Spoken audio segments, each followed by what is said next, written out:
I'm just going to talk about how the tier system process works, okay? So the higher the tier, the more shirts you can upload, which ultimately means you're going to earn more money. So, but what you need to understand is that tiers work they work linearly. So it goes, the first tier is tier 10, and then once you've sold 10 sales, you get upgraded to tier 25. Once you've sold 25 sales total, you get upgraded to 100, and so on and so on. If you get upgraded, it doesn't jump from 10 to 100. It only goes up linearly, so it goes 10, 25, 100. It never skips. So you can't skip a tier. So to be eligible for a tier upgrade, you need to be aware of two things, okay?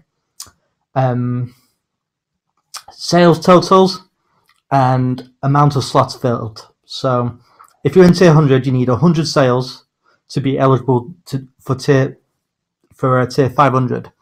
So, and that excludes cancellations. So if you've got 10 cancellations, you need to be 110 sales because you've got to put in the cancellations as well.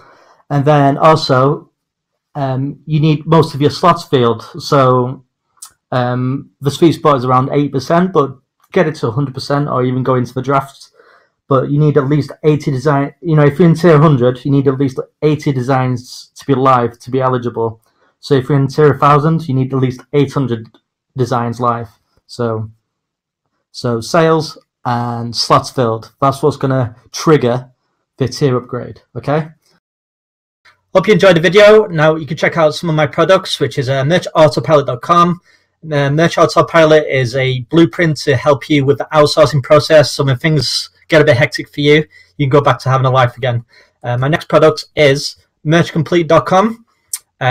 It's a pre-made design factory, so it's going to be optimized, trademark checked. So check it out and click in the description below for a free